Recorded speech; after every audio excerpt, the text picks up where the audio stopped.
não precisa ter sigilo bancário e fiscal. Por que teríamos? Vamos acabar. Desculpa, qual a relação? Qual a relação disso com o que nós estamos discutindo? Nenhuma. A relação é gigante. Nenhuma. Porque eu estou invadindo as comunicações das pessoas. O Brasil vai ser o único país do mundo que não vai usar esse meio de investigação. Não, onde se usa? Não, ao contrário. Acho que o país será o primeiro país do mundo a usar esse tipo de investigação com essa amplitude que nós estamos dando. Eu atesto isso. Na Alemanha, por exemplo, é só em caso de terrorismo, por exemplo. Todo mundo que ligar para aquele que estiver sendo grampeado é gravado. Mas, lógico... É a mesma coisa. Não é. Ou seja, nós vamos criar um ambiente que não é um fishing expedition, é uma arrastação expedition. É pesca de arrastão. Se fosse por meu gosto pessoal de não querer crime, eu adotaria essa tese. Desculpa. Mas, não, estou falando por mim. Mas ninguém está aqui defendendo a arrastação. Vossa Excelência aqui, para defender o seu posicionamento, está dizendo que os demais estão isso, mas não é verdade. Eu estou dizendo que é isso, na minha opinião, para depois ver quem está envolvido. E os sequestrados morrem enquanto a polícia faz busca e apreensão em cada casa. Por isso que a questão não é simples. Se fosse simples, nós não estaríamos discutindo aqui. Cristiano Zanin acompanhou o voto divergente, tendo apresentado sugestões na tese proposta pelo ministro Alexandre. Na sequência, o ministro André Mendonça pediu vista. E, portanto, passa a palavra ao eminente ministro André Mendonça. Agradeço, senhor presidente, a quem saúdo. Senhor presidente, eu havia pedido vista desse caso, considerando, na minha visão, a sua complexidade e, em especial, diante de um contexto de uma investigação que poderia se abrir para um campo de análise e apuração de pessoas indeterminadas. O grande centro da discussão é esse. Em relação ao primeiro item da tese sugerida pelo ministro Alexandre, eu acolho a proposição em linhas gerais, aderindo, nesse ponto, à preocupação manifestada pelo ministro Zanin, especificamente quanto à necessidade de menção expressa ao artigo 10 do Marco Civil da Internet, uma vez que o dispositivo trata de outros dados, para além dos registros de conexão e acesso a aplicações de internet, como, por exemplo, as comunicações. Então, a minha proposição inicial é que nós só façamos referência aos dispositivos legais. Caso não, façamos a elucidação dos 3 incisos do parágrafo único do artigo 22, mas incluamos um outro aspecto que é sem prejuízo das outras exigências previstas em legislação específica, que é o que consta expressamente do caput do parágrafo único do artigo 22. No que concerne ao segundo item da tese, sugerida pelo ministro Alexandre de Moraes, com a devida vênia, divirjo de Sua Excelência, diante da compreensão de que, nos termos como redigida, a tese pode dar aso a procedimentos investigatórios demasiadamente abrangentes, em situação capaz de configurar a denominada pescaria probatória ou fishing expedition. Diz a tese, a proposição de tese, a ordem judicial poderá atingir pessoas indeterminadas, desde que determinadas a partir de outros elementos de provas obtidos previamente na investigação e que justifiquem a medida. Então, a meu juízo, penso que essa nova redação, ela melhor endereça a preocupação que já havia sido externada pelo ministro Cristiano Zanin. Salvo engano, Vossa Excelência falou em proporcionalidade. Exatamente. Né? Com a qual eu, à época, também manifestei concordância com essa preocupação acerca da necessidade de se delimitar o universo de pessoas sobre as quais se possa recair a diligência a partir da indicação prévia de um elemento comum de suspeição. Chegou ao conhecimento, a partir de memoriais que me foram trazidos, pelo Google, por exemplo, de que alguns juízes, já no curso do julgamento, estavam adotando técnicas investigatórias também, ou autorizando medidas dessa natureza. Então, por exemplo, em casos de furtos, de roubos, autorizando averiguação na internet de pessoas indeterminadas, genérica, mas que teriam pesquisado algo correlacionado ao furto ou ao roubo correspondente. Aplicando as balizas, assim agora passo a análise do caso concreto. Ministro André, me permite só uma intervenção? Nessa linha que Vossa Excelência acaba de mencionar, me parece, até a partir de uma reflexão melhor, que seria importante registrar que só seria possível utilizar esse meio de investigação se não houver outro meio menos invasivo. Esse é um meio extremado. Então, acho que dentro da proporcionalidade que discutimos na última sessão, a inexistência de um meio menos invasivo também penso que seria um aspecto importante, assim como determinações geográficas e temporais de busca, que são outros critérios que poderiam ser também adotados para que não haja justamente essa pescaria probatória que Vossa Excelência se referiu. Aproveitando a parte, eu estou tão preocupado com essa situação. Ano passado, mês de novembro, salvo engano, tive num congresso na Espanha só de processo penal, só com os catedráticos de processo penal, fui convidado a falar e, sem citar o caso especificamente, eu problematizei essa circunstância. E como era um congresso muito restrito, cerca de 40 pessoas, mesmo os catedráticos que estavam presentes viram isso como uma dificuldade, não conseguiram dar uma resposta, vamos dizer assim, num primeiro momento, porque com receio do escopo e da abrangência que uma medida dessa natureza pode ensejar. E lembrando que nós estamos decidindo, não um caso especificamente, nós estamos estabelecendo um padrão para toda a investigação em todo o país, tanto para a atuação das polícias, Ministério Público. Permite, ministro André? Por favor, ministro Alexandre. Essa é a minha preocupação também, porque, veja, nós não podemos pegar a patologia e estabelecer um padrão que vai atrapalhar as investigações importantes. Então, nós temos que tomar muito cuidado. Nós não podemos pegar um caso de um juiz que excepcionalmente determina para a questão de furto, achar que isso é a regra e, em virtude disso, proibir ou dificultar tanto uma forma de investigação que hoje é usada no mundo todo para combate à pedofilia, pornografia infantil pela internet, sequestro. Não, me permite? Só para concluir, esse é o grande problema. Porque se nós começarmos a colocar isso, aquilo, pensando na patologia, pode dar pesca probatória. No caso concreto, se analisa se foi pesca probatória. Nós temos o caso, e esse é um dos casos, nós temos o caso que houve a necessidade de verificar quem consultou aquilo naquele momento para descobrir os assassinos da Marielle.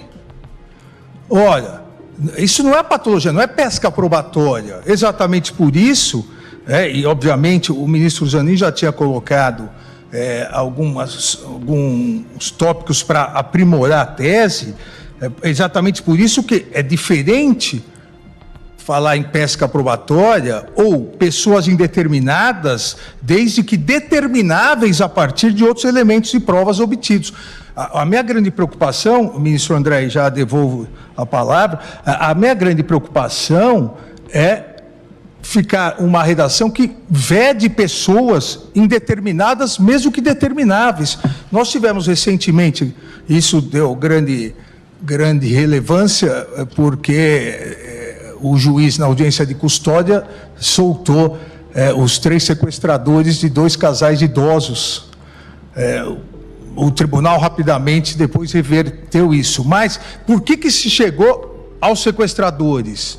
Exatamente quebrando esses conexão e registros e aplicativos numa área onde se chegou à investigação que poderiam estar lá, em cativeiro. Se quebrou de pessoas indeterminadas, mas determináveis naquela região a partir de uma investigação prévia. Obviamente, o que se chegar de pessoas que não têm absolutamente nada com a investigação deve ser afastado. Isso não é novidade, presidente, porque, e hoje se usa muito menos, nós sabemos, a interceptação telefônica, mas nós temos que transpor a experiência da interceptação telefônica para isso. Quando o juiz determinava uma interceptação telefônica do sujeito A, infelizmente ele estava também determinando a quebra do sigilo telefônico de B, C, D e E que ligavam para aquele A. E tudo que não tinha relação com o processo era retirado. Aqui é a mesma coisa. A minha única preocupação, ministro André, é exatamente isso. Nós vamos ou não manter a possibilidade de pessoas indeterminadas, desde que determináveis a partir de outros elementos de prova. Porque se nós retirarmos essa possibilidade, nós vamos estar retirando um instrumento importantíssimo para a polícia investigar questões nas redes, repito, principalmente pedofilia, pornografia infantil e questões não nas redes, mas questão de extorsão mediante sequestro. Então, a minha grande preocupação é essa. Pessoas indeterminadas, mas determináveis pela investigação. Vossa Excelência concorda ou não? Porque me parece que Vossa Excelência retirou isso. Eu retirei o item 2 e estou... Sempre há controle judicial. Sim. Sempre com controle Sempre judicial. com determinação judicial. A grande questão é, eu preciso, à luz do meu entendimento, da existência de razões prévias e de fundada suspeita prévia. Qualquer medida, hoje, para eu abordar qualquer pessoa na rua, eu preciso de uma fundada suspeita. Aqui entendo as preocupações de Vossa Excelência e envolve uma questão até de um certo dilema, mas é a possibilidade de se abrir para pessoas indeterminadas, sem que se tenha uma prévia suspeita dessa conduta, o que eu acho que há outras medidas invasivas mais pontuais, por exemplo, em casos de pedofilia. Você, e as polícias fazem isso, você enviar, há uma suspeita de certas situações, enviar um programa espião a partir de certas procuras que as polícias fazem, e aí a pessoa, mas aí você está focando em uma pessoa que já havia prévia suspeita, e a partir dali você consegue alcançar uma rede de pornografia infantil, de pedofilia, e de uma criminalidade mais sistêmica e organizada. O outro ponto é eu abrir, na minha opinião, de uma forma ampla, a pessoas com conceitos abertos, indeterminadas, mas determináveis. São conceitos abertos. O conceito que nós temos no Código de Processo Penal é uma fundada suspeita. Se há uma fundada suspeita, o juiz autoriza em relação a essas pessoas. E, logicamente, que a partir dessa pessoa, outras quebras podem ser feitas. Ministro André, permite, mas o grande problema é que há a fundada suspeita de que naquela região, e há provas, estão os sequestradores. A polícia precisa desse meio de prova. Ela não sabe quem é o sequestrador. Então, é totalmente diferente, com devido respeito, da comparação com a revista íntima, porque a revista íntima, a pessoa está entrando. A polícia não sabe ainda quem é o sequestrador. A polícia não sabe ainda quem é o homicida, mas chegou numa determinada investigação que a polícia sabe que, cruzando esses dados, vai chegar. Não é possível nós retirarmos isso da polícia. Vamos lá, vamos quebrar um sigilo dessa natureza.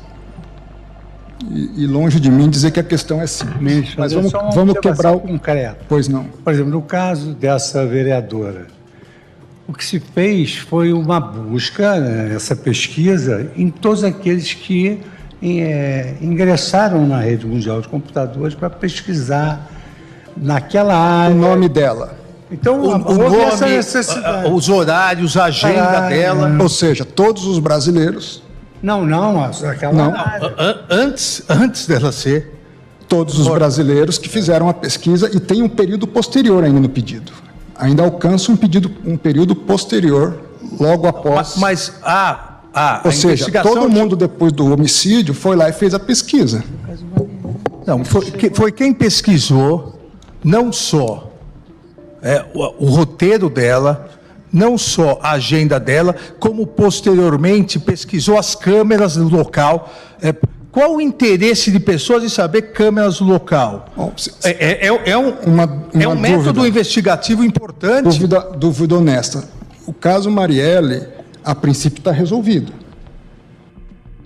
Fez uma delação. Está em julgamento. Não, está em julgamento. Os de investigação está resolvido.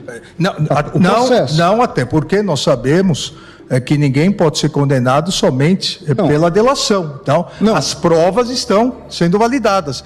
Esse instrumento de prova é importantíssimo, não só para o caso Marielle. Mas em relação aos acusados... Para o caso do sequestro desses 3 idosos, não há, devido ao respeito, não há lógica em nós restringirmos de forma abstrata um meio de prova importantíssimo para a polícia, achando, e como disse o ministro Fux, só com ordem judicial, então há o controle judicial, achando que pode haver pesca probatória, que seja anulado depois. Eu não tenho dúvida que vai haver um arrastão probatório. Ministro André, só para colaborar com Vossa Excelência, embora, obviamente, a minha ilustre antecessora já tenha votado, 2 observações, uma à guisa de obter-dito, a outra sobre o caso concreto. Primeiro, é muito curioso que o Google queira impedir que o Estado faça o que ele, Google, faz. É muito singular isto, porque o Google faz, a Meta faz, as farmácias fazem. Quebram nossos sigilos e vendem nossos acessos. É muito peculiar isto, mas é apenas uma observação de ordem ética, eu diria.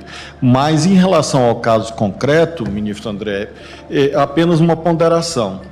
Quer digamos que essa pesquisa pode ser feita, quer não seja,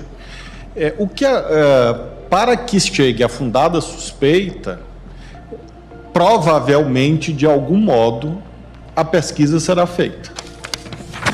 Então, eu temo que, se restringirmos muito, em vez de proteger, nós estejamos abrindo caminhos para canais paralelos de investigação.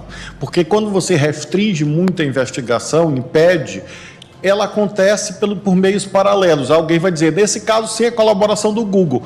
Sim, é fato, mas existem muitas ferramentas de tecnologia que permitem esse tipo de devassa de dados. E aí sem controle judicial. Controle judicial. Eu quero crer que não se admita nenhuma hipótese investigações paralelas. Claro, mas na prática, não. Eu apenas estou dizendo que nós não admitimos, mas na prática, se nós restringirmos, então eu não posso isto chegará lá, né? Partir desse pressuposto.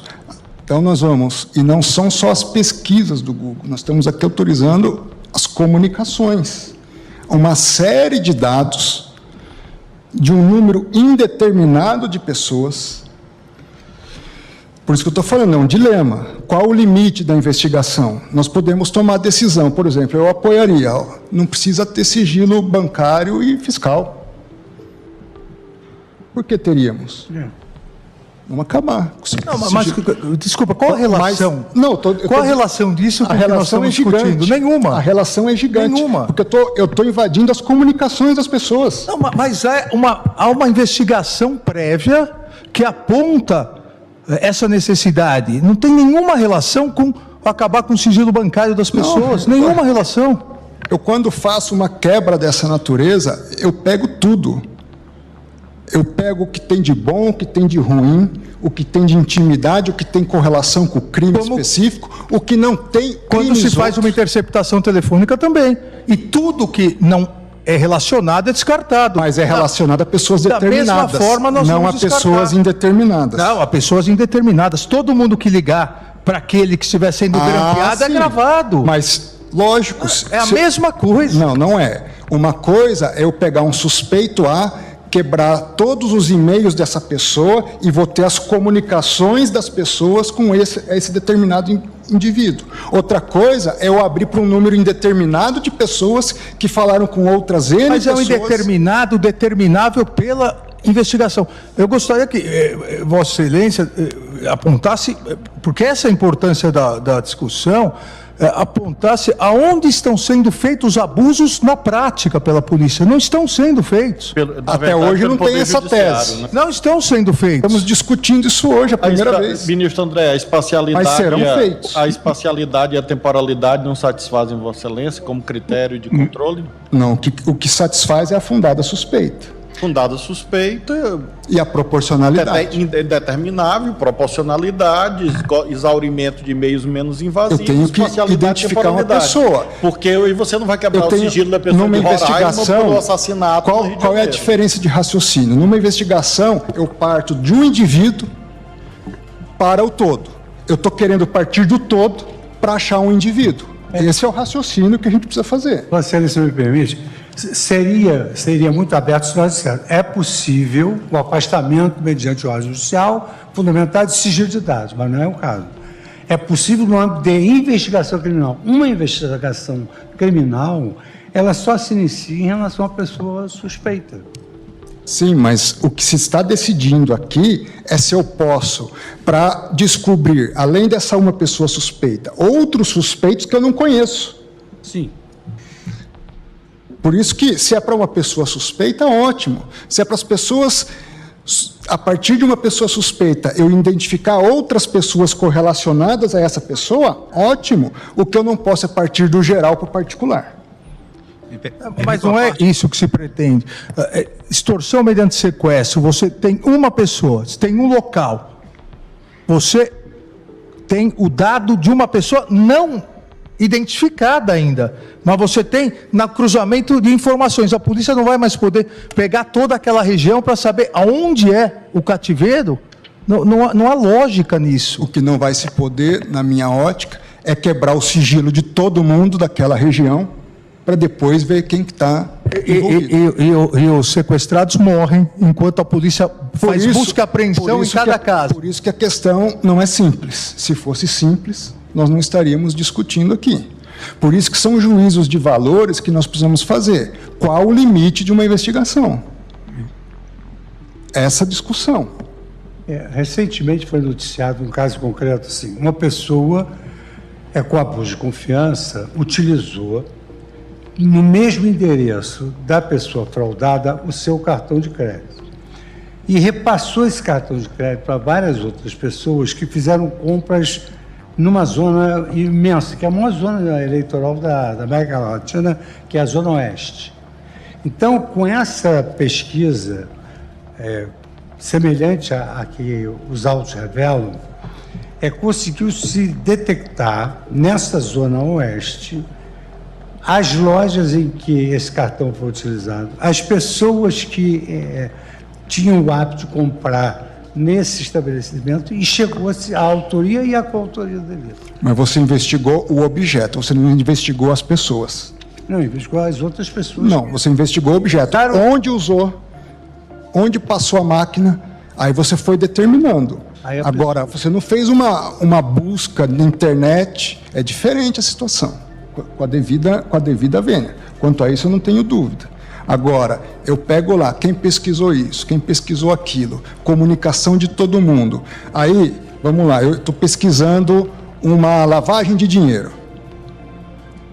Nesse mundo de pessoas indeterminadas, eu encontro de tudo. Eu encontro lavagem, eu encontro um sequestro, eu encontro um furto, eu encontro de tudo. Uma vez descoberta a situação, com base numa medida legítima, pressupondo legítima de uma autorização judicial, eu jogo tudo, ou seja, nós vamos criar um ambiente que não é um fishing expedition, é uma arrastação expedition. É pesca de arrastão. Podemos tomar essa decisão? Podemos, precisamos saber das consequências para outros pilares que nós também formam um equilíbrio dentro do Estado Democrático de Direito. Se fosse por meu gosto pessoal de não querer crime, eu adotaria essa tese. Desculpa. Mas, não, estou falando por mim. Mas ninguém está aqui defendendo a arrastação. Vossa Excelência aqui, para defender o seu posicionamento, está dizendo que os demais estão isso, mas não é verdade. Eu estou dizendo que é isso, na minha opinião. André, permite uma parte? Pois não, ministro. Permite. Essas observações trazidas pelo ministro André tem uma relevância, além de tudo que foi dito, de forma muito particular, porque estamos iniciando uma discussão que é extremamente acalorada em todo o planeta em relação à possibilidade de quebra de sigilo em relação ao grupo indeterminado de indivíduos. E essa é a preocupação que ele tem transmitido ao ministro Fux. É diferente de alguém ter o seu sigilo telemático quebrado e ali advier uma série de comunicações com aquela pessoa. A outra ainda que se limitando ao espaço temporal e territorial, quebrar o sigilo de vários indivíduos. Essa é uma discussão, o ministro Gilmar vai lembrar, e todos aqui que gostam e militaram com direito penal, que direito penal do inimigo, Ganter e Jacobs. E isso foi antagonizado em toda a academia de todo mundo, com exemplos muito mais extremados, como, por exemplo, o terrorismo. Então, esse é só um início. É a quebra telemática?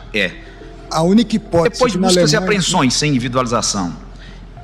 Sigilo telefônico. Quer dizer, nós estamos abrindo uma brecha para chegar até onde? A ministra Rosa, no voto dela, ela disse, não, tem que ser individualizado. O ministro Alexandre e o ministro Flávio trouxeram as preocupações, olha, nós não podemos, de um lado, por outro lado, impedir algumas investigações, mas a gente precisa, essa é uma discussão que é feita com o terrorismo.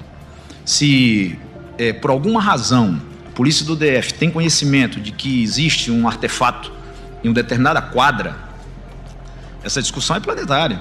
É possível uma busca e apreensão itinerante, sem individualizar os proprietários dos apartamentos? É possível uma quebra de sigilo, utilizando aparelhamento para ouvir todas as pessoas da quadra ou da Asa Sul, para localizar? Essa discussão não é fácil. Por isso que eu lembrei Jacobs. Isso é discutido no mundo todo. Então, eu só, antes de votar, eu só chamei a atenção para o que o ministro André falou, porque isso pode ser uma frecha e tem que ser muito bem calculada para não chegarmos a outros pontos que advirão. Aqui é telemática, tem telefônico, tem busca e apreensão. E o telefônico não é daquela forma. Hoje se pode buscar de uma quebra de conversas em toda uma região. De 30, 40, 300 pessoas. E até onde podemos ir? Então, é só para reflexão, que a gente deve ter algum tempo ainda para refletir. E desculpe a interrupção. Não, agradeço.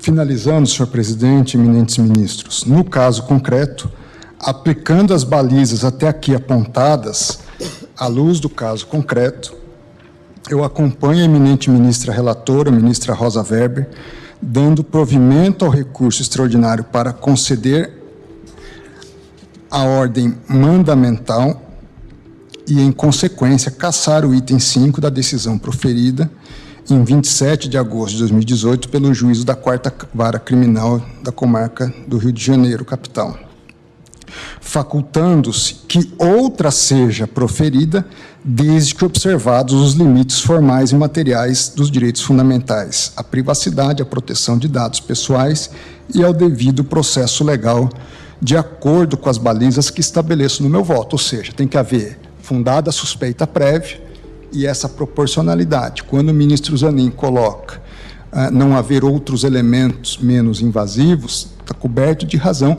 Por isso que, até na minha proposta de tese, eu especifico os 3 subprincípios da proporcionalidade, que é a necessidade, a adequação e a proporcionalidade em sentido estrito, porque nesses elementos eu tenho que ponderar haver um outro meio menos invasivo capaz de me dar aquele mesmo resultado. Excelência, me permite só... Pois não. Eu acho que temos diversos pontos de convergência, inclusive essa questão, né, da necessidade de haver uma suspeita. Mas essa técnica, ela se chama busca reversa por palavra-chave, justamente porque, a partir de determinadas palavras-chave, busca-se chegar à pessoa suspeita ou que tenha praticado eventualmente o crime. Então, eu acho muito difícil termos, desde logo, quem é a pessoa que fez aquela busca. Até porque a técnica se chama busca reversa. Então, eu concordo com Vossa Excelência em diversos pontos. apenas diviso e acompanho a posição do ministro Alexandre sobre essa questão da indeterminabilidade, porque usando essa técnica, desde que haja critérios proporcionais, ou seja, no caso concreto, a busca foi por palavras que tinham total conexão com o crime que se buscava elucidar. Era Marielle Franco, vereadora Marielle, agenda da vereadora Marielle, Casa das Pretas, Rua dos Inválidos. Então, e num período determinado também, referente à data ali próxima ao crime. Então, com esses elementos, eu acho que é possível verificar se há ou não proporcionalidade na medida que foi decretada. Permite-me, ministro Zanin, exatamente o que poderíamos complementar é que a autoridade policial, ao pleitear essa busca reversa, tem que fundamentar a necessidade, isso sim. Mas se nós não permitirmos pessoas indeterminadas, mas determináveis por esses requisitos, esse meio de investigação acabou. O Brasil vai ser o único país do mundo que não vai usar esse meio de investigação. Não, onde se usa? Não, ao contrário. Acho que o país será o primeiro país do mundo a usar esse tipo de investigação com essa amplitude que nós estamos dando. Eu atesto isso. Na Alemanha, por exemplo, é só em caso de terrorismo. Por exemplo. Então, dizendo o seguinte, qual é a grande diferença, então, ministro Zanin, por exemplo, aproveitando a sua consideração? Eu entendo que o elemento determináveis tem que ser substituído por fundada suspeita. Acho que essa é a grande diferença. Mas me permita fazer duas indagações, então, para reflexão, de casos distintos. Talvez num caso de roubo de um determinado veículo ou de uma determinada empresa. Eu vou falar empresa, roubo, nome da empresa, roubo, horário de funcionamento da empresa, pessoas que trabalham na empresa, buscas no Google que o Google vai ter que me fornecer. São elementos determináveis. Mesmo exemplo, um caso de corrupção, propina em determinado agente público, fulano de tal, rotina, coisas que ele gosta, uma série de elementos. Eu estou determinando pelos elementos. Eu quero dizer que nós estamos abrindo uma porta que nós não sabemos onde ela vai dar. Ministro André, E essa é a reflexão que nós precisamos ter. nessas duas hipóteses que Vossa Excelência deu, assim, só para refletirmos juntos. A ordem judicial poderá atingir pessoas indeterminadas, desde que determináveis a partir de outros elementos de provas obtidos previamente na investigação e que justifiquem a medida. Em nenhum desses dois casos que Vossa Excelência deu, seria possível fazer isso. É perfeitamente possível. Nenhum desses dois casos. É perfeitamente possível. O sujeito a princípio, subornou um agente público. Eu vou, a partir desse sujeito A, fazer a pesquisa daquele agente público, de outro, quem pesquisou também, quem mandou mensagem. Eu determino isso. Um furto XYZ é a mesma coisa. Qualquer questão, eu consigo trazer elementos objetivos que guardem relação com o crime. A minha preocupação é nós estarmos abrindo uma caixa de Pandora que nós não sabemos onde vai parar. Então, encerrando, senhor presidente, esse é o voto. Agradeço. Vossa Excelência, portanto, em conclusão, Vossa Excelência está dando provimento, como fizera a ministra Rosa Weber. Vossa Excelência acompanha a relatora. A relatora autorizando uma nova decisão por parte do juízo, desde que enquadrado nos elementos dos quais eu estabeleci, que são essencialmente a proporcionalidade e uma fundada suspeita.